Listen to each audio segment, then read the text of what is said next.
ஆச்சி மசாலா. எந்த சமையலும் ருசி தேடும் ரகசியம் 20 ரூபாய். Lion Arabian dates. இப்போ அது லயன் லயனா டே. இது தரும் ஆரோக்கியம் இயற்கையானது. லயனா பிரீமியம் டேட்ஸ். குக்கர் விசில மறந்து உணவு வீணாகி போச்சா?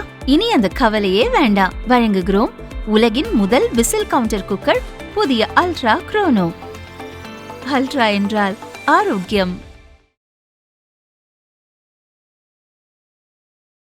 பெரிய ஒரு ஒரு ஒரு இன்சிடென்ட்ஸ் ஏற்பட்டதுக்கு பிறகு அதுக்கப்புறம் நீங்கள் வந்து 86 நாள் கழிச்சு நீங்கள் வந்து வீடியோவில் பேசி என்ன பிரயோஜனம்? இதை முதலே செஞ்சுருக்கலாம் இல்லையா? அவர் இன்டைம்லேயே அவர் ஆக்டிவ் பண்ணியிருக்கலாமே, அது ரெஸ்பான்சிபிலிட்டி எடுத்துக்கலாமே. It's my responsibility. லீடர்ஷிப்புடைய குவாலிட்டி என்ன? தவறு நடக்கும்பொழுது அதனுடைய பொறுப்பை தான் ஏற்றுக்கொள்ள வேண்டும்.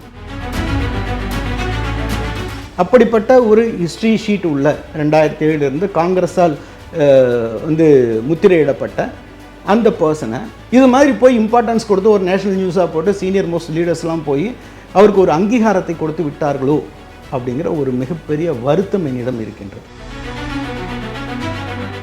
ஸோ அவர் ரொம்ப பெரிய தூய்மையானவர், மக்களுக்காக போராடக்கூடிய ஒரு போராளி அப்படின்னு யாராவது சொன்னான்னா அவன் அயோக்கியம்.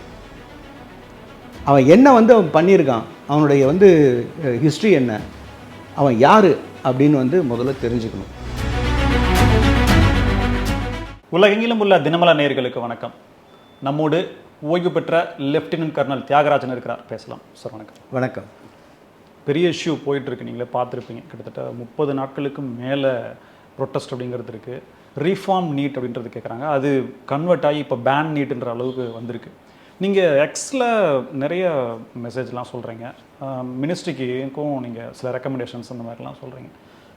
ஓவராலாக உங்களுடைய ஆக்டிவிட்டீஸ் அப்படின்றத பார்த்தோம்னாலே ஒரு பிஜேபி சப்போர்ட், மோடி சப்போர்ட் அப்படின்ற மாதிரி இவ்வளவு காலம் இருந்தது. சமீப காலமாக ஒரு வித்தின் இயர் உங்களுடைய கருத்தை வச்சு பார்க்கும்போது தியாகராஜன் ஆப்போசிட்டாக இருக்காரு அப்படின்ற மாதிரி இருக்குது. நீங்கள் சொல்கிறதுல இருக்கக்கூடிய உண்மை அப்படிங்கிறது அது வேற, பட் உங்களுடைய கருத்துக்கள் இருந்து ஆப்போசிட்டாக இருக்காரான்ற ஒரு கேள்வி வருது. டு பி ஹானஸ்ட், உங்கள்கிட்ட அந்த கொஸ்டின் வைக்கிறேன். உங்களுடைய நேயர்களுக்கு என்னுடைய வணக்கம். ஒரு நல்ல கேள்வி ஸ்டார்டிங்லேயே நீங்கள் வந்து கேட்டிருக்கீங்க. நம்ம வந்து முதல்ல என்னுடைய ட்விட்டரில் நான் என்ன பதிவிட்டேன் அப்படிங்கிறத வந்து பார்க்கலாம். இந்த நீட்டை பற்றி ட்விட்டரை பார்க்குறப்ப என்ன மெசேஜ் வச்சு உங்களுக்கு இது மாதிரி ஒரு எண்ண வலை வந்தது, எது மாதிரி வந்து இது மாதிரி ஒரு கேள்வி கேட்கணும் என்கிட்ட அப்படின்னு தோணுதுன்னு நீங்கள் சொல்ல முடியுமா? ட்விட்டரில் எந்த பதிவு? நீங்கள் அந்த ரெக்கமெண்டேஷன்ஸ் சொல்லியிருந்தீங்க சார், மோடி அவர்களுக்கு பிரைம் மினிஸ்டருக்கான ஒரு ரெக்கமெண்டேஷன்ஸ் அந்த மாதிரி சொல்லியிருந்தீங்க. பட் அது பார்க்கும்போது அது ரெக்கமெண்டேஷன்ஸ்ன்ற தாண்டி குற்றத்தை சொல்கிற மாதிரி இருக்குது. பட் அது அப்போ குற்றம் தானே சொல்கிறேன்ற மாதிரி நீங்கள் அதுக்கே பதில் எடுத்துக்கலாம். இருந்தாலும் குற்றத்தை மட்டுமே நீங்கள் சொல்கிறீங்களே அப்படின்ற ஒரு கேள்வி.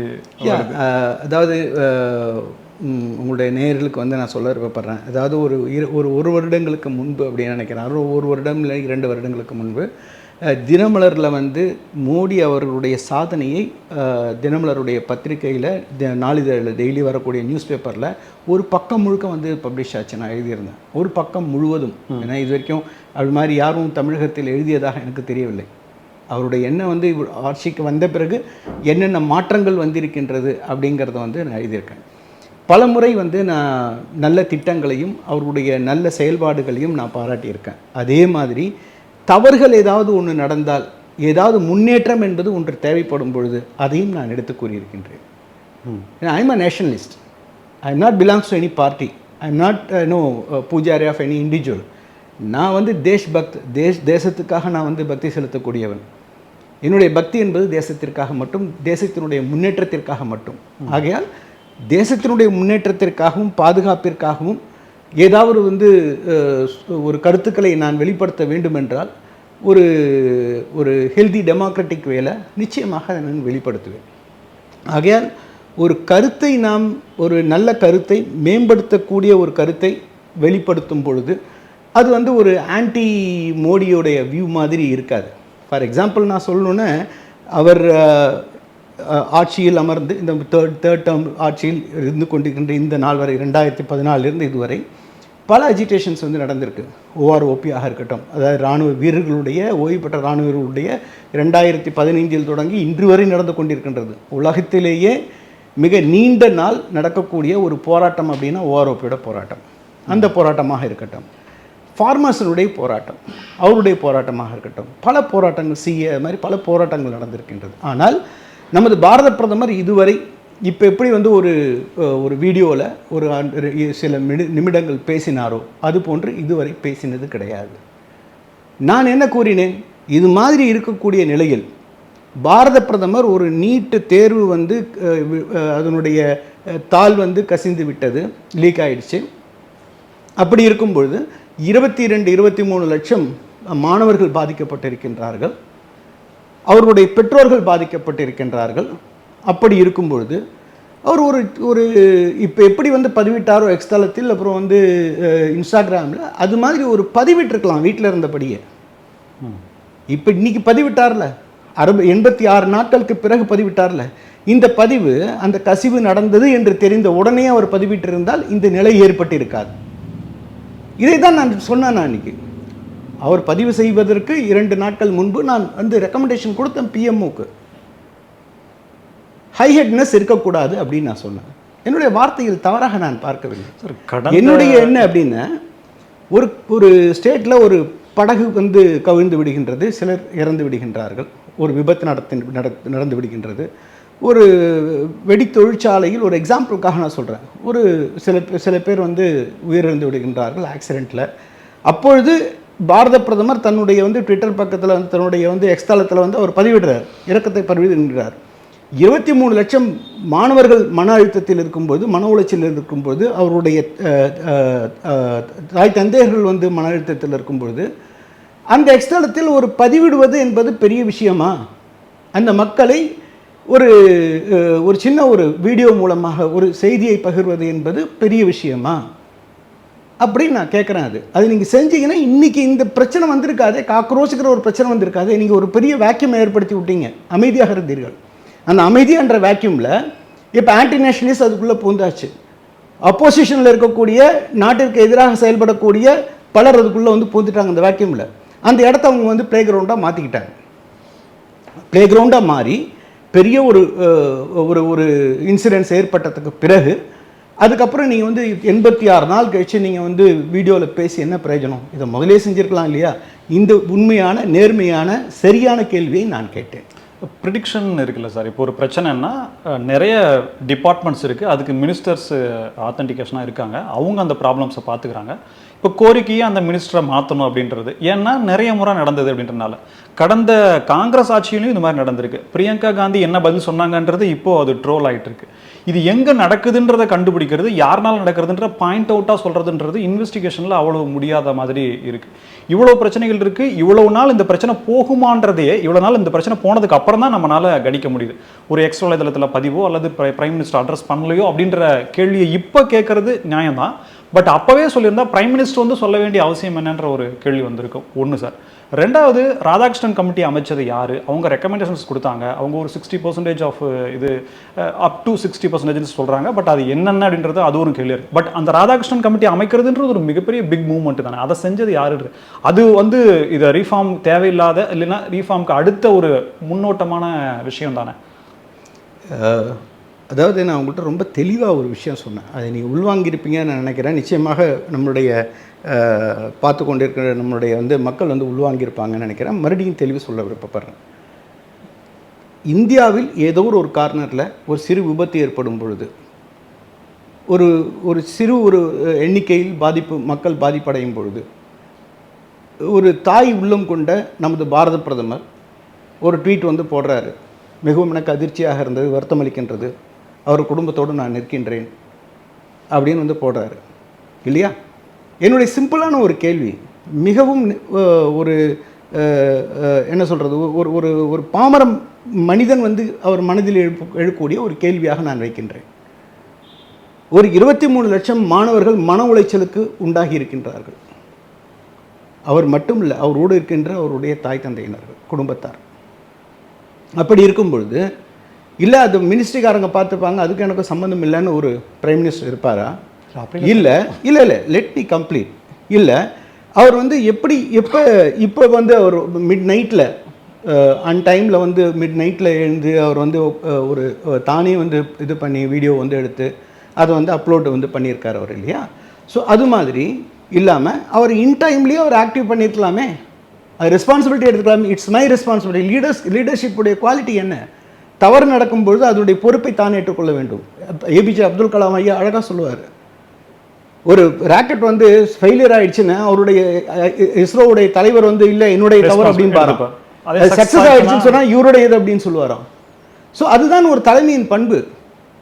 ஒரு 23 லட்சம் மாணவர்கள் வந்து ஒரு மன உளைச்சலுக்கு, யாராவது வந்து ஒரு மாணவர் இது மாதிரி 2024 2026 ஒரு மாணவரும் அவருடைய மாணவியோ இது மாதிரி ஒரு நிலையில் வந்து அவங்க வந்து பயணம் செய்தவர்கள், அதாவது வந்து எக்ஸாம் கொடுத்து அது மறுபடியும் கேன்சல் ஆகி அடுத்த எக்ஸாம் கொடுத்தவங்கள, அவர்களையும் அவர்களுடைய குடும்பத்தாரையும் நீங்கள் இன்டர்வியூ எடுத்து பாருங்கள், அது எவ்வளோ பெரிய மன உளைச்சல்ங்கிறத அவங்க சொல்லுவாங்க. அந்த 23 லட்சம் மாணவர்களுக்காக இவரால் ஒரு எக்ஸ் வலைதளத்திலோ இல்லை வந்து ஒரு இதுலேயோ ஒரு வீடியோவோ இல்லை 4 லைன் ஒரு மெசேஜ் மக்களுக்காக போட முடியாதா? அதுதான் என்னுடைய சிம்பிளான கேள்வி. இவருடைய அமைதி என்பது ஒரு பெரிய வேக்யூமை ஏற்படுத்திடுச்சு. அந்த வேக்யூமை தான் மக்கள் வந்து யூஸ் பண்ணாங்க. பிரைம் மினிஸ்டர் போட்டிருந்தா சரியா இருக்குமா சார்? நிச்சயமாக ஒரு பெரிய வேக்யூம் இருக்காது, இந்த இடத்துல இருந்திருக்காது. இன்னைக்கு எப்படி வேக்யூம் போயிடுச்சு? இவ்வளோ பெரிய போராட்டத்துக்கு அப்புறம் இவருடைய வீடியோக்கு அப்புறம் இவருடைய வேக்யூம் எப்படி போயிடுச்சு? ஒரு பெரிய ஒரு மாற்றம் அடுத்த நாள் மார்னிங்லேயே மாற்றம் வந்துடுச்சு. பார்த்தீங்களா? சோனம் வாங்சுக்கு முன்னாடியே இருக்காரு அவரு. இந்த பிரச்சனையில் அவரு தன்னுடைய கலரை காட்டுறாரு. அவர் யார் அப்படின்றத எக்ஸ்போஸ் பண்ணது இந்த இஷ்யூ தானே. அதே போல அவர் யார் என்பதை எக்ஸ்போஸ் பண்ணது இந்த இஷ்யூ கிடையாது. நான் வரேன் இதுக்கு. உங்களுடைய இரண்டாவது நீங்கள் ஃபர்ஸ்ட் கேட்ட 2 கேள்வி கேட்டீங்க. 2வது கேள்வி வந்து திரு டாக்டர் ராதாகிருஷ்ணன் அவர் வந்து இஸ்ரோவுடைய தலைமையில் வந்து இருந்திருக்காரு, தலைவராக இருந்திருக்காரு. அதுக்கப்புறம் இந்த என்டிஏனுடைய அந்த ரீஃபார்முக்கு வந்து ஒரு சேர்மேனாக வந்து போட்டிருக்காங்க. சேர்மேனாக எப்போ போட்டாங்க? 2004 லீக் வருது. லீக் வந்தோடனே இதை வந்து நம்ம ப்ளக்இன் பண்ணணும். நம்ம 2026க்குள் 0 ஸ்ட்ரெஸ் அண்ட் 0 எரரில் வந்து நம்ம எக்ஸாம் வந்து கண்டக்ட் பண்ணணும், நீட்டை வந்து கண்டக்ட் பண்ணணும் அப்படின்னு நல்ல எண்ணத்தில் வந்து கொண்டு வந்தாங்க. அந்த கமிட்டியில் 11 பேர் இருந்தாங்க. 11 பேரில் 7 பேர் வந்து already computer based test CBT அது வந்து எடுக்கக்கூடிய எக்ஸ்பர்ட்ஸ், லைக் ஐஐடியோட எக்ஸாம்ஸு, சிடிஎஸோட எக்ஸாம்ஸ், அது மாதிரி ஆல்ரெடி இருக்கக்கூடிய எக்ஸ்பர்ட் 7 பேர். ரிமைனிங் வந்து சைபர் செக்யூரிட்டியில் டாப் மோஸ்ட் பீப்புள், ஏன்னா ஹேக் ஆகிடக்கூடாது, அதோடைய பீப்புள் ப்ளஸ் வந்து சைக்காலஜிஸ்ட். அந்த மாணவர்களுடைய மன அழுத்தத்தை வந்து அட்ரஸ் பண்ணுறதுக்காக ஒரு 360 டிகிரியில் எல்லாரையும் அமைச்சு 11 மெம்பர்ஸ் அமைச்சு ஒரு கமிட்டி வந்து போட்டாங்க. பாராட்டத்தக்கது. ரொம்ப ஷார்ட் டூரேஷனில் அவங்க 101 ரெக்கமெண்டேஷன்ஸ் வந்து கவர்மெண்ட்டுக்கு வந்து கொடுக்குறாங்க, இம்ப்ளிமெண்ட் பண்ணுங்கன்ட்டு. அந்த இம்ப்ளிமெண்ட் பண்ணுறதுக்கு ஹை லெவல் வந்து ஒரு ஸ்டியரிங் கமிட்டி வந்து அமைக்கிறாங்க. அதுலேயும் அவரே தான் வந்து சேர்மனாகவும் போடுறாங்க, நீங்களே இதை வந்து அமல்படுத்துங்க அப்படின்னு. பாராட்டத்தக்கது. So what has happen in 2026? 2024 ஏற்பட்ட அதே இது வந்து மறுபடியும் 2026 2 வருஷம் கழிச்சு மறுபடியும் நடக்குது. அதே தவறு வந்து திரும்பி நடக்குது. சரி, 2026 வரைக்கும் அவர்கள் என்ன செஞ்சார்கள் அப்படின்னு நம்ம வந்து நான் கேட்கல, சுப்ரீம் கோர்ட் கேட்டது. அஃபிடவிட் வந்து தாக்கல் பண்ணுறாங்க. அவங்க சொல்கிறாங்க 2 விஷயம் சொல்கிறாரு. ஒன்று, நிறைவேறிடுச்சு, நாங்கள் சொன்ன அந்த 101 ரெக்கமெண்டேஷன் நிறைவேறிச்சு, இல்லை சில இது நிறைவேறுகின்ற அந்த தருணத்தில் இருக்கின்றது அப்படின்னு அவங்க வந்து அஃபிடவிட் போட்டிருக்காங்க. அவர் தூர்தர்ஷனுக்கு கொடுத்த இன்டர்வியூவில் டாக்டர் ராதாகிருஷ்ணன் என்ன சொல்கிறாரு? அப்ராக்ஸ் 60% நாங்கள் வந்து முடிச்சிட்டோம் அப்படிங்கிறாரு. இப்போ என்னுடைய கேள்வி என்னென்னா, 101 ரெக்கமெண்டேஷன் கொடுத்துருக்கீங்க, அப்ராக்ஸ் 60% நாங்கள் முடிச்சிட்டோம் அப்படின்னா அது வந்து போதுமா? 0 எரருக்கு வந்து கொண்டு வருமா?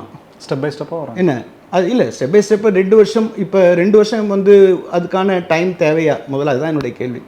இவ்வளோ பெரிய ப்ராப்ளத்தை அட்ரஸ் பண்ணுறது 2 வருஷம் தேவையா? இப்போ என்ன சொல்லியிருக்காங்க பிரைம் மினிஸ்டர், நாங்கள் உடனடியாக ரிசால்வ் பண்ணுவோம் அப்படின்ட்டாங்க. ஸோ இப்போ டைம் தேவைப்படலை. 2 வருஷமாக எடுத்துக்கிட்ட அந்த டைமில் அவங்க வந்து பண்ணியிருக்கலாம். இது பெரிய விஷயம் இல்லை. ஆல்ரெடி எக்ஸிஸ்டிங் சிடிஎஸ் வந்து எக்ஸிஸ்டிங்கில் இருக்குது. அது மாதிரி நீங்கள் ஐஐடியோட ஜேஇ வந்து உங்களுக்கு பார்த்தீங்கன்னா அதுவும் ஆன்லைனில் வந்து உங்களுக்கு நடந்துகிட்ருக்கு, மெயின்ஸ் வந்து நடந்துகிட்ருக்கு. சென்ட்ரல் யூனிவர்சிட்டிஸோடைய அட்மிஷன்ஸும் அதே வந்து ஆன்லைனில் தான் இருக்குது. சிபிடி அதாவது வந்து கம்ப்யூட்டர் பேஸ்டு டெஸ்ட்டு தான் இருக்குது, சிபிடியில் தான் இருக்குது. பல டெஸ்ட் ஆல்ரெடி ஓடிட்டுருக்கு. It's not a new technology. ஒரு ராக்கெட் சயின்ஸை புதுசாக கொண்டு வரணும், அது கோடிங் பண்ணணும், எக்யூப்மெண்ட் பண்ணணும், டெஸ்ட் பண்ணணும், அப்புறம் வந்து நம்ம விண்வெளிக்கு அனுப்பணுங்கிறது இல்லை. ஆல்ரெடி இருக்குது technology existing in the world. Already we are using. என்ன ஒரு விஷயம், இதில் ஒரு 2 லட்சம் 3 லட்சம் பேர் இருக்காங்க, இதில் ஒரு 23 லட்சம் பேர் இருக்காங்க. குவான்டிட்டி டிஃப்ரென்ஸ் இருக்குது, அதை நான் ஒத்துக்கிறேன். ஸோ இன்ஃப்ராஸ்ட்ரக்சரை நீங்கள் அதிகப்படுத்தணும். ஆல்ரெடி உங்கள்கிட்ட வந்து எஸ்ஓபி இருக்குது, மெத்தட் இருக்குது, மெத்தடாலஜி இருக்குது, கண்டக்ஷன் வந்து உங்களுக்கு வந்து சிஸ்டம்ஸ் இருக்குது, ஸ்டேட் எலமெண்ட்ஸ் இருக்குது, ஸ்டேட்டில் டிஸ்ட்ரிக்ட் எலமெண்ட்ஸ் இருக்குது, எல்லாமே உங்கள்கிட்ட இருக்குது. எவ்ரி திங் இஸ் ஆல்ரெடி 2013 நீங்கள் வந்து it's going on. It's not a new thing. அப்படி இருக்கும்பொழுது என்னுடைய கேள்வி, நீங்கள் 2026 நீங்கள் சொன்ன மாதிரி 0 எரர் 0 ஸ்ட்ரெஸ்ஸில் இந்த நீட்டை நீங்கள் கண்டக்ட் பண்ணியிருக்கணுமே. ரொம்ப பெரிய ராக்கெட் சயின்ஸ் இல்லையே, ஏன் நீங்கள் டிலே ஆகிருக்கு? சிம்பிளான என்னுடைய கொஸ்டின்.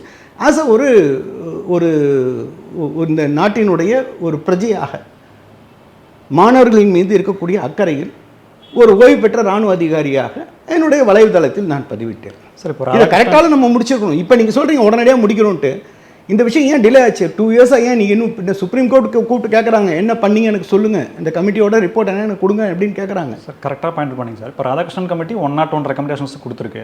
இப்போ இந்த 101 ரெக்கமெண்டேஷன்ஸை இம்ப்ளிமெண்ட் உடனே பண்ணியிருந்தா 0 எரர் அப்படின்றது நம்ம எப்படி சார் ஷூராக பண்ண முடியும்? ரெண்டாவது, எந்த எக்ஸாம் நடந்தாலுமே அதில் நீங்கள் சொல்கிற விஷயங்கள் நடந்துட்டு தான் இருக்குது.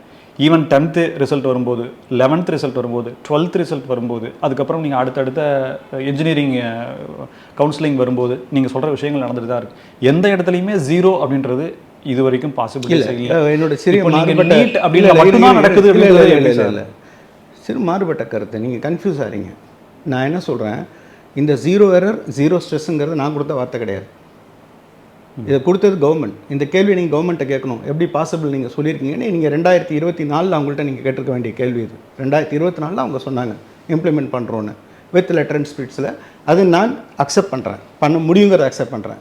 ஜேஇ வரைக்கும் வந்து லீக் ஆகலை, ஆஃப்காட் வரைக்கும் லீக் ஆகலை. அதே மாதிரி நீங்கள் பார்த்தீங்கன்னா சிடிஎஸ் வரைக்கும் லீக் ஆகலை. That is full proof. க்ளீனாக நடந்துட்டு இருக்கிற ஒரு எக்ஸாம்ஸ் அது, காம்படிட்டிவ் எக்ஸாமினேஷன்ஸ் அது. அண்ட் நம்மள்ட்ட இருக்கக்கூடிய சிஸ்டமும் அது மாதிரி ஹேக் பண்ண முடியாத அளவுக்கு சிஸ்டம்ஸ் நம்மள்ட்ட இருக்குது. அதுக்காக தான் இவங்க வந்து ஒரு சைபர் எக்ஸ்பர்ட்ஸையும் அதில் வந்து கொண்டு வந்திருக்காங்க. இருக்கிற சிஸ்டத்தை இன்னும் நம்ம எப்படி ஹார்டனிங் பண்ணுறது, ஹேக் எல்லாம் எப்படி ஹார்டனிங் பண்ணுறது, ஒரு கொஸ்டின் பேப்பர் வந்து எப்படி வந்து இது பண்ணுறது, அதாவது எப்படி வந்து ஃபார்ம் பண்ணுறது, அது எந்த 10 நிமிஷத்துக்கு முன்னாடி, எக்ஸாமுக்கு 10 நிமிஷத்துக்கு முன்னாடி தான் அது வந்து அந்த சிஸ்டம்லேயே அப்லோட் ஆகும். So that the time of reaction time is very less and they cannot enter into that domain. எதில் இருக்கோ அதுக்குள்ளே வர முடியாது. அது மாதிரி they have harden with system. Exam முடிஞ்சோன்னா online automatic that will get submitted. No one can tamper. So that is already existing in our India. அந்த 0 எரருங்கிறது வந்து ஜேஇலையும் சரி, நீங்கள் வந்து ஆப்காட்லேயும் சரி, சிடிஎஸ்லையும் சரி, சென்ட்ரல் யூனிவர்சிட்டிஸோட என்ட்ரன்ஸ் எக்ஸாம்ஸ்லையும் சரி, just go and check. Computer based test CBT எதில் நடந்துட்டு இருக்குன்னு சொல்லிட்டு already. It's not new, I am telling you. இதே தான் வந்து டாக்டர் ராதாகிருஷ்ணன் அவர்களும் சொல்லியிருக்காரு, டிடி இன்டர்வியூவில் அவர் சொல்லியிருக்காரு. இது வந்து புதுசு கிடையாது, இருக்கிறது தான். ஆனால் அது இன்னும் ஸ்ட்ரென்தன் பண்ணணும்.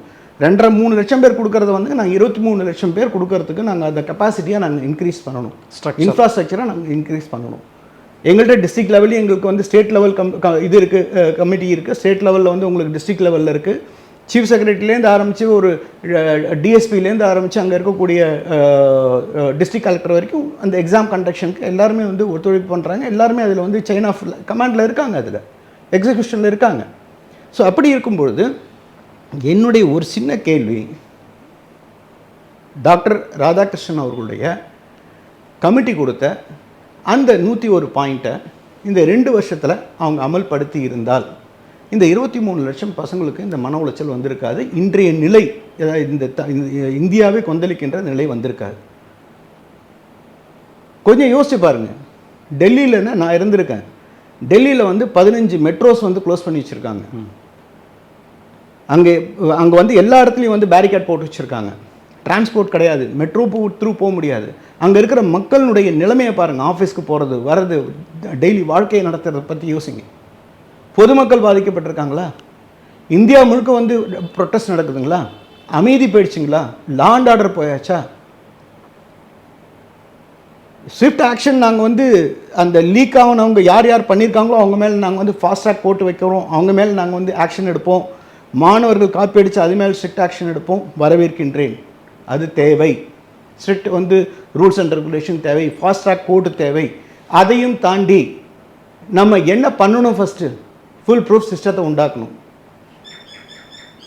அந்த ஃபுல் ப்ரூஃப் சிஸ்டத்தை பற்றி நமது பாரத பிரதமர் ஒரு வார்த்தை அதில் ஆட் பண்ணியிருந்தாருன்னு வச்சுங்க, ரொம்ப சந்தோஷமாக இருந்திருப்பேன் நான். சார், இந்தியாவுக்கு எதிராக நீங்கள் சொன்னீங்க 15 மெட்ரோஸ் க்ளோஸ் பண்ணிருக்காங்க, பொதுமக்கள் நார்மல் ரொட்டீன் லைஃப்க்கு எவ்வளோ கஷ்டப்படுறாங்கன்னு சொல்கிறீங்க.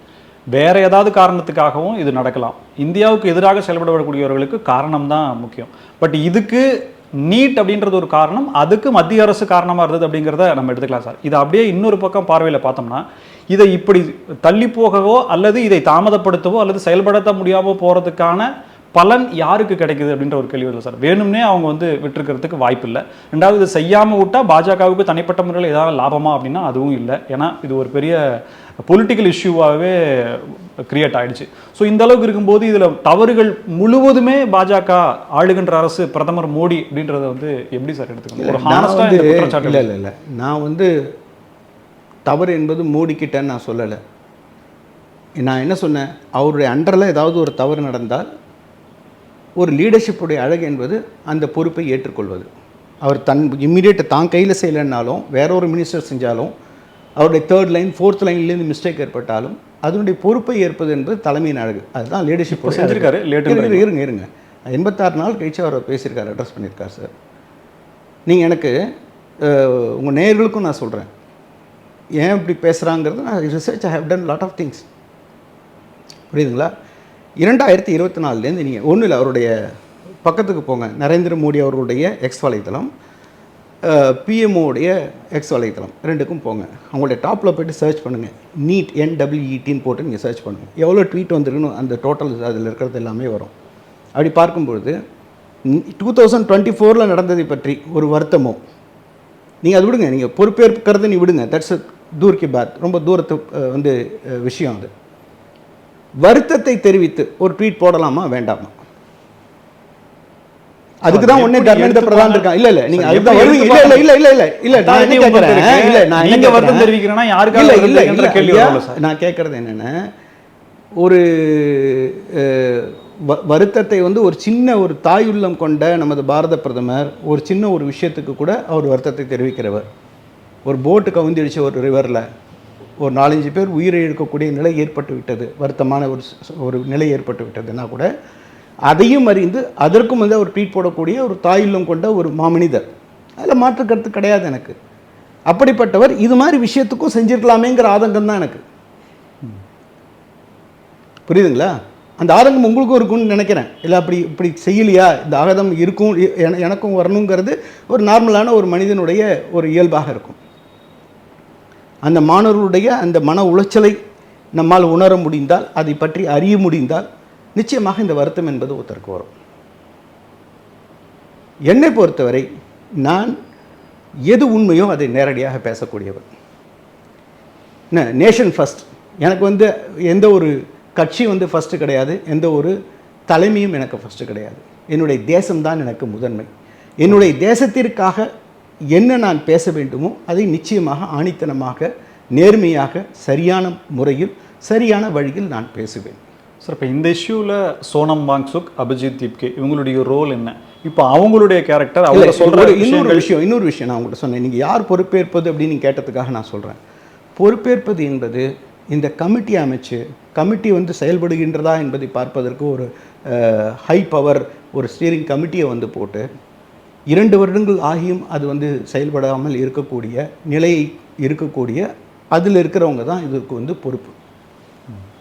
அது நம்ம ஷோல்டரிங் பண்ண முடியாது. இல்லை அப்படின்னு சொல்லிட்டு அண்டர் த கார்பெட் அது தள்ளி வைக்க முடியாது. நிச்சயமாக கோர்ட் கேட்கும். சுப்ரீம் கோர்ட் ஆல்ரெடி கூப்பிட்டுட்டாங்க, அஃபிடவிட் இவங்க ஃபைல் பண்ணிட்டாங்க. ஒன்று நாங்கள் செயல்படுத்தி விட்டோம், இல்லை சில விஷயங்கள் செயல்பாட்டில் இருக்கின்றதுன்ட்டார். டிடியில் 60% கிட்டத்தட்ட நாங்கள் பண்ணிட்டோங்கிறாங்க. நான் சொல்ல, இது பெரிய விஷயம். 23 லட்சம் மாணவர்களுடைய எதிர்காலத்தை நிர்ணயிப்பதற்காக ஒரு கட்டமைப்பை ஏற்படுத்துவது பெரிய விஷயம். அதை பற்றி நான் இல்லைன்னு சொல்லலை. ஆனால் 2 வருடங்களுக்கு மேலேயும் ஆகியும் அது முடியலை அப்படிங்கிறது வருத்தத்தை அளிக்கின்றது. உங்களுடைய இடத்துல சோனம் வாங்சுக், அபிஜித் தீப்கே இவங்களுடைய ரோல்லாம் இதில் என்னவா இருக்குது? ரெண்டாவது, இவங்கெல்லாம் யார், இந்த விஷயத்தை அவங்க எடுத்துக்கிறாங்க அப்படின்னா, இப்போ நீங்கள் சொல்கிற குற்றச்சாட்டில் அவங்களும் ஒத்து வராங்களா? அவங்களும் ஒரு இந்திய பற்றாளர்களாக மாறுறாங்களா? ஃபென்டாஸ்டிக்கான கேள்வி. சோனம் வாங்சுக் அப்படின்னோடனே பெரிய போராளியாக நிறையா பேர் பேசுவாங்க. அவருக்கு ஈடு எதுவுமே கிடையாது. 3 இடியட்டில் ஒரு பெரிய ஹீரோ அவர் காமிச்சிட்டாங்க. அமீர் கான் சொல்லிட்டான், இவர் வச்சுலாம் நான் படம் இருக்குல்லப்பா அப்படின்னு இப்போ திடீர்னு சொல்லிட்டான். ஆரம்பத்திலே சொல்லிட்டு ஆமாம் சொல்லியாச்சு அந்த விஷயத்தை. அது இப்போ மறுபடியும் ரிப்பீட் பண்ணியிருக்காங்க அந்த விஷயத்தை. இவரை வச்சுலாம் நாங்கள் பணம் எடுக்கல, is not my hero of the story அப்படின்னு சொல்லிட்டு. ஸோ சோனம் வாங்சுக்கை பற்றி நம்ம பார்க்குறப்ப இவர் வந்து ஒன்லி பிஜேபிக்கு மட்டும்தான் வந்து பகைவராக தெரிகிறாரா அப்படின்னா இல்லை. 2007 காங்கிரஸ் ஆண்டு கொண்டிருக்கும் பொழுது, எப்போ 2007 காங்கிரஸ் ஆட்சியில் இருக்கும்பொழுது காங்கிரஸ் சொன்ன வார்த்தை, இவர் வந்து தேசத்திற்கு எதிராக செயல்படுகின்றார். காங்கிரஸ் இல்லைன்னு சொல்லுங்கள். எல்லா தளத்திலும் இருக்கின்றது. இங்கே போய்ட்டு சர்ச் பண்ணி பாருங்கள். 2007 சோனம் வாங்சுக் காங்கிரஸ் இதுன்னு போட்டு நீங்கள் சர்ச் பண்ணி பாருங்கள். ரிமார்க்ஸ் அண்ட் சோனம் வாங்சுக் 2007 போட்டு பாருங்கள். தேசத்திற்கு எதிராக செயல்படுகின்றார் இவர், அச்சுறுத்தல், தேசத்திற்கான அச்சுறுத்தல் அப்படின்னு அவங்க சொல்லியிருக்காங்க காங்கிரஸ் 2007. அது தவிர சென்ட்ரல் கவர்மெண்ட்லாம் விடுங்க, நீங்கள் அவர் வசிக்கக்கூடிய அந்த ஸ்டேட்டில் லடாக் செக்டரில் 200 பிகா லேண்டை, கவர்மெண்ட் லேண்டை தன்னோட என்ஜிஓ பேரில் அவர் வந்து வளைச்சி போட்டிருக்காரு. தமிழில் சொல்லணும்னா வளைச்சி போட்டிருக்காரு அவர். அதை கேட்கறதுக்கு வந்து ஸ்டேட் கவர்மெண்ட்டில் இருக்கிறவங்க வந்தாங்கன்னா அவங்கள மிரட்டுறது.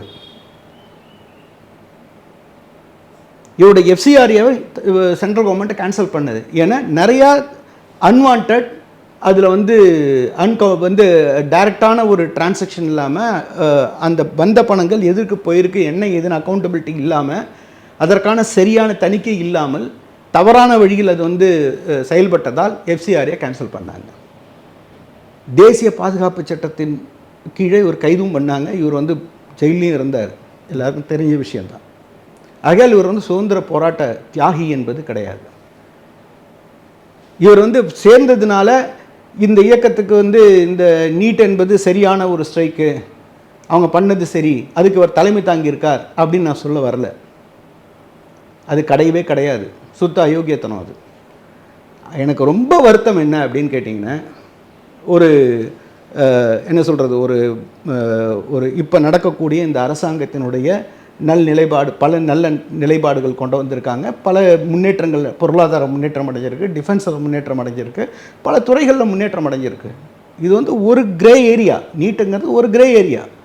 அப்படி ஒரு நல்ல நிலையில் இருக்கக்கூடிய ஒரு அரசாங்கம் இது மாதிரி ஒரு ஆளை வந்து போய் அவர்கிட்ட பேச்சுவார்த்தை நடத்தி சீனியர் மோஸ்ட் மினிஸ்டர்ஸ்லாம் அவங்க போயிட்டு அவருடைய ஃபாஸ்ட்டை பிரேக் பண்ண வச்சு அவருடைய அந்த 4 கருத்துக்களை ஒத்துக்கிட்டு அவங்கள்ட்ட இதை வாங்கிக்கிட்டு செஞ்சது வந்து மிகப்பெரிய ஒரு பாரதிய ஜனதா கட்சிக்கும் இப்போது இருக்கக்கூடிய அரசாங்கத்திற்கும் ஏற்பட்ட மிகப்பெரிய சறுக்கலாக நான் பார்க்கின்றேன். வருத்தம் அளிக்கின்றது, நினைக்கும்போது மனசு வருத்தம் அளிக்கின்றது. இது மாதிரி ஒரு தேசத்திற்காக அந்த எல்லையில் இருக்கக்கூடிய மக்களை வந்து அகெயின்ஸ்டாக, இந்தியாவிற்கு அகெயின்ஸ்டாக வந்து ப்ரொபகண்டா பண்ணி திருப்பியவர் சீனாவிற்கு தோதுவாக. ஸோ அப்படிலாம் நான் வந்து கவர்மெண்ட்டில் நம்ம சொல்லிவிட்டு இந்தியாவிற்கு எதிராக செயல்படுகின்றார், இந்திய ஒருபான்மையினுக்கு வந்து எதிராக செயல்படுகின்றார், இந்தியாவினுடைய பாதுகாப்பிற்கு எதிராக செயல்படுகின்றார் அப்படிலாம் நம்ம பண்ணிட்டு, தேசிய பாதுகாப்பு சட்டத்தெல்லாம் அவர் வந்து அரசுலாம் சாதாரணமாக யாரும் பண்ண முடியாது. அவங்க பண்ணாங்க, எஃப்சிஆர்ஏ வயலேஷன் இருந்தது, பண்ணாங்க. ஸ்டேட் கவர்மெண்ட் வந்து 200 பிகா லேண்டை வந்து அவர் ஆட்ட போட்டார், ஸ்டேட் கவர்மெண்ட் வந்து ஆக்ஷன் எடுத்தது. அப்படிப்பட்ட ஒரு ஹிஸ்ட்ரி ஷீட் உள்ள 2007 காங்கிரஸால் வந்து முத்திரையிடப்பட்ட அந்த பர்சனை இது மாதிரி போய் இம்பார்ட்டன்ஸ் கொடுத்து ஒரு நேஷனல் நியூஸாக போட்டு சீனியர் மோஸ்ட் லீடர்ஸ்லாம் போய் அவருக்கு ஒரு அங்கீகாரத்தை கொடுத்து விட்டார்களோ அப்படிங்கிற ஒரு மிகப்பெரிய வருத்தம் என்னிடம் இருக்கின்றது. நீங்கள் அதுக்கு அடுத்து வந்து நீங்கள் அபிஜித் டிப்கே பற்றி பேசணும் அப்படின்னா, இந்த பர்சன் பூனாவில் வந்து மீடியா வந்து படிக்கிறார். படிச்சுட்டு பப்ளிக் அட்மினிஸ்ட்ரேஷன் போயிட்டு வெளிநாட்டில் போய் பண்ணுறாரு. பண்ணி முடிச்சுட்டு என்ன செய்கிறாரு, 2019 so article 370, abrogation of article 370, அந்த சமயத்தில் ஒரு ட்வீட் போடுறாரு. Today is for Jammu and Kashmir, tomorrow maybe at your place. இந்த அடக்குமுறை என்பது இன்று வந்து இன்னைக்கு ஜம்மு நடக்கிறது காஷ்மீர், ஜம்மு நாளைக்கு காஷ்மீர், உங்க இடமா நாளைக்கு கூட உங்களுடைய இடத்தில் நடக்கலாம். ஒவ்வொரு வினாடியும் அங்கு இருக்கின்ற மக்கள்கள் மரண பயத்தில் இருக்கின்றார்கள். என்னுடைய நண்பனோடு நான் பேசினேன், அவனை நாளை பார்க்க முடியுமா என்று எனக்கு தெரியவில்லை அப்படின்லாம் ப்ரொபகண்டா வந்து பயங்கரமாக போட்டார். அப்போ பூனாவில் இருக்கக்கூடிய ஒரு தன்னார்வ தொண்டு செய்யக்கூடிய ஒரு குரூப் வந்து இவங்க மேலே வந்து எஃப்ஐஆர் பண்ணணும்னு சொல்லிட்டு ப்ரெஷர் கொடுக்குறாங்க. அப்பொழுது இருந்த கவர்மெண்ட் அப்போ அவர் மேலே எந்த ஆக்ஷனும் எடுக்கலை. நாட்டிற்கு எதிராக செயல்படுகின்றார், நாட்டு மக்களை தூண்டுகின்றார், நாட்டு பாதுகாப்பிற்கு வந்து இது பங்கம் விளைவிக்கக்கூடியது, இவர் மீது நடவடிக்கை எடுக்க வேண்டும் அப்படிங்கிறாங்க. இப்போ 2019 அப்போ இந்த ஆக்ஷனும் எடுக்கலை. அப்புறம் 2000 2003 வரை ஆம் ஆத்மி பார்ட்டிக்கு வந்து இவர் வந்து சோஷியல் மீடியாவில் மிகப்பெரிய ஒரு பங்காற்றியிருக்கார். 2000 எலெக்ஷனில் இவருடைய பங்கு மிக பெருசு. அது கார்ட்டூன் போடுறது, இது மாதிரி வந்து ஒரு பெரிய ப்ரொபகண்டா மெசேஜை வந்து பெடலிங் பண்ணுறது, ஜென்ரேட் பண்ணுறது, இது மாதிரி இவர் வந்து நிறையா வந்து பண்ணவர். So this is his history. So அவர் ரொம்ப பெரிய தூய்மையானவர், மக்களுக்காக போராடக்கூடிய ஒரு போராளி அப்படின்னு யாராவது சொன்னான்னா அவன் அயோக்கியம். அவன் என்ன வந்து அவன் பண்ணியிருக்கான், அவனுடைய வந்து ஹிஸ்ட்ரி என்ன, அவன் யார் அப்படின்னு வந்து முதல்ல தெரிஞ்சுக்கணும். புரியுதுங்களா? ஸோ எல்லா தவறான செயல்களிலும் அவனுடைய வந்து ட்ராக் வந்து பண்ணியிருக்காங்க. Is under radar, is under track only. இப்போ நான் முன்னாடி சொன்ன மாதிரி சீஃப் ஜஸ்டிஸ் ஆஃப் இந்தியா வந்து ஒரு வார்த்தை ஒன்று விடுறாரு, ஒரு ரிமார்க் வந்து வார்த்தை விடல, ஒரு ரிமார்க் சொல்கிறாரு, ஆதங்கத்தில் கூறுகின்ற ஒரு வார்த்தை அது. அதை வந்து இவன் பிடிச்சிக்கிறான். பிடிச்சிட்டு மே மாதம் போடுறான், நம்ம வேலை இல்லாமல் நாம் வாழ்கின்ற எல்லோரும் ஒன்று சேர்ந்து காக்ரோச்சுகளாக ஏன் கூடக்கூடாது அப்படின்னு சொல்லிட்டு மே மாதம் வந்து ஒரு ட்வீட் ஒன்று போடுறான், ஒரு வலைதளத்தில் ஒரு மெசேஜ் வந்து போடுறான். அதுக்கப்புறம் பார்ட்டியாக வந்து மாறுது, பெரிய ஒரு மாற்றங்கள் வருகின்றது, நிறையா பேர் வந்து ஜாயின் பண்ணுறாங்க. அதில் பெரிய கண்ட்ராவர்சிஸ்லாம் இருக்குது. எந்தெந்த இது பின்னாடி என்னென்ன ஃபாரின் இன்ஸ்டிடியூஷன்ஸ்லாம் இருக்குது, ஃபாரின் கண்ட்ரிஸ் இது பின்னாடி யார் இயக்கிட்டு இருக்காங்க, எந்தெந்த கண்ட்ரிலேருந்து எவ்வளோ பேர் இதில் வந்து ரிஃப்ளெக்ட் ஆகியிருக்காங்க. ஸோ இதோடைய உண்மையான வந்து இதில் கவுண்டர் இருந்ததா அப்படிங்கிறதெல்லாம் பார்க்கக்கூடிய விஷயமா இருந்தது. டே ஒன்லேயே உனக்கு என்ன சப்போர்ட் தான் வந்து டெல்லியில் கிடச்சது, எவ்வளோ பேர் இருந்தால் 100 பேர் கூட கிடையாது இந்த ப்ரொட்டஸ்ட்டில்.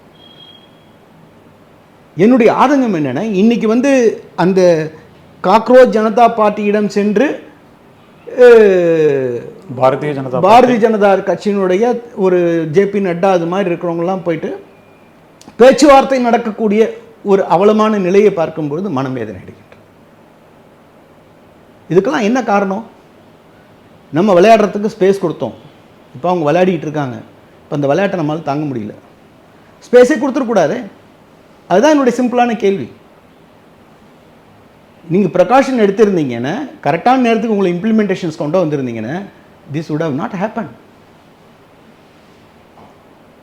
மூன்றாவது ஒரு விஷயம், அமெரிக்கன் எம்பசி ஒரு அறிக்கை வந்து ஒன்று போடுறான். அவன் என்ன போடுறான்னு,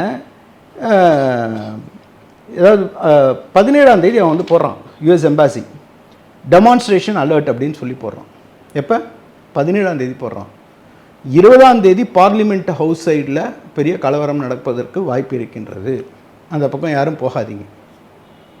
21ஆம் தேதி கிசான் காட் சென்ட்ரல் டெல்லியில் இது வந்து நடப்பதற்கான வாய்ப்புகள் இருக்கின்றது, யாரும் போகாதீங்கிறான். 2 விதமாக எடுத்துக்கலாமா நம்ம? ஒன்று, இதை பிளான் பண்ணது யூஎஸ் தான் அப்படின்னு ஒன்று எடுத்துக்கலாம். என்ன? ஸோ அவன் 17ஆம் தேதி அவன் போட்டான், அவனுடைய வலைதளத்தில் போட்டாச்சு. நம்மள்ட்ட ஒரு இன்டெலிஜென்ஸ் ஏஜென்சிங்கிறது கிடையாது, நம்மள்ட்ட மல்டிபிள் ஆஃப் இன்டெலிஜென்ஸ் ஏஜென்சி இருக்குது. ஸ்டேட் ஏஜென்சி இருக்குது, சென்ட்ரல் ஏஜென்சி இருக்குது, ஒரு எடுத்தோன்னே ஒரு 20க்கும் மேலே இன்டெலிஜென்ஸ் ஏஜென்சி இருக்குது.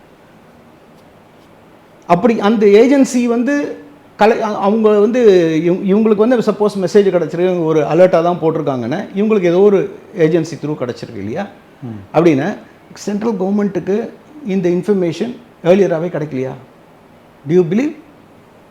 கிடச்சிருக்காதுன்னு நினைக்கிறீங்களா? நிச்சயமாக கிடச்சிருக்கும். இது வந்து 15 மெட்ரோஸ் க்ளோஸ் பண்ணி எல்லா இடத்துலையும் வந்து பிளாக் பண்ணதுக்கு அப்புறம் கூட இவ்வளோ வந்து ஆயிரக்கணக்கான பேர் ஒன்று சேர்றாங்க அப்படிங்கிறப்ப அந்த 15 மெட்ரோஸ் க்ளோஸ் பண்ணுறதுக்கு உங்களுக்கு ஆல்ரெடி இன்டெலிஜென்ஸ் கிடச்சிருக்கு, பேரிகேட் போடுறதுக்கு இன்டெலிஜென்ஸ் கிடச்சிருக்கு, அங்கேருந்து ஸ்பெஷல் ஃபோர்ஸை வந்து கொண்டு வரதுக்கு சிஆர்பிஎஃப் அது மாதிரி இருக்கக்கூடிய பேராமிலிட்ரி ஃபோர்ஸை கொண்டு வரதுக்கு அவங்களுக்கு வந்து இன்ஃபர்மேஷன் கிடச்சிருக்கு. ஸோ எல்லா இன்ஃபர்மேஷனும் அவங்கள்ட்ட வந்து இருந்திருக்கு சென்ட்ரல் கவர்மெண்ட்டில் முன்னாடியே, இல்லைன்னு யாரும் சொல்ல முடியாது. அவங்க ப்ரிகாஷனரி ஆக்ட்லாம் பண்ணியிருக்காங்க. ஆனால் முதல்ல இனிஷியலாக அந்த ஒரு 80 டேஸில் வந்து வேக்யூம் க்ரியேட் பண்ணி வச்சுருந்தாங்க பார்த்தீங்களா, அந்த வேக்யூமில் இவங்க பூந்து விளையாடிட்டாங்க. இதுதான் என்னுடைய ஆதங்கமாக நான் வந்து வெளியிட்டிருந்தேன். நான் வெளியிட்டு முடித்தேன். நான் என்னுடைய இது வந்து என்ன செய்யணும் அப்படின்னு சொல்லிட்டு அதுக்கான விஷயம் பிரைம் மினிஸ்டர், பாரத பிரதமர், மதிப்புக்குரிய பாரத பிரதமர் மக்களோடு உரையாட வேண்டும். சிம்பிளான விஷயம் தான் அவர் செய்யணும், சரியான நிலைக்கு வந்து விடும் அப்படின்னு நான் சொல்லி 2 நாள் கழிச்சு அவர் வந்து உரையாடினார். நான் சொன்னதுனால உரையாடினார், என்னதை பார்த்து உரையாடணும்னு சொல்லலை. பிஎம்ஓவுக்கு நான் டேக் பண்ணியிருந்தேன், பிஎம்ஓவுக்கு நான் அனுப்பிச்சி விட்ருந்தேன். உரையாடினதுக்கு அப்புறம் என்ன ஆச்சு, நைட்டு உரையாடினா நெக்ஸ்ட் டே மார்னிங்லேருந்து டிக்ளைன் சுருவாயிடுச்சு இல்லையா? நெக்ஸ்ட் டே மார்னிங்லேருந்து டிக்ளைன் ஸ்டார்ட் ஆகிடுச்சு உங்களுக்கு. ஸோ இவருடைய அந்த உரையாடல் என்பது பிரைம் மினிஸ்டருடைய ஒரு 3-4 நிமிட உரையாடல் என்பது, மக்களோட உரையாடல் என்பது மிகப்பெரிய ஒரு கலவரத்தையும் மிகப்பெரிய ஒரு லாண்டர் சிச்சுவேஷன், அன்லாஃபுல் ஆக்டையும் தடுக்கக்கூடிய ஒரு விஷயம். நிஜமாக இதில் வைக்கக்கூடிய கோரிக்கைகள் அப்படிங்கிறது அவசியமானதாக இருந்தாலும் ஒரு லேக் 86 டேஸ் அப்படிங்கிறத யாருமே ஏற்றுக்க முடியல அப்படின்ட்டு தான் இருக்குது. கருத்துக்களுக்கு நன்றி சார். நன்றி. ஜெய்ஹிந்த், ஜெய் பாரத், வந்தே மாதரம். நிகழ மீண்டும் சந்திப்போம். இணைந்திருங்கள் தினமலருடன். நன்றி நேயர்களே.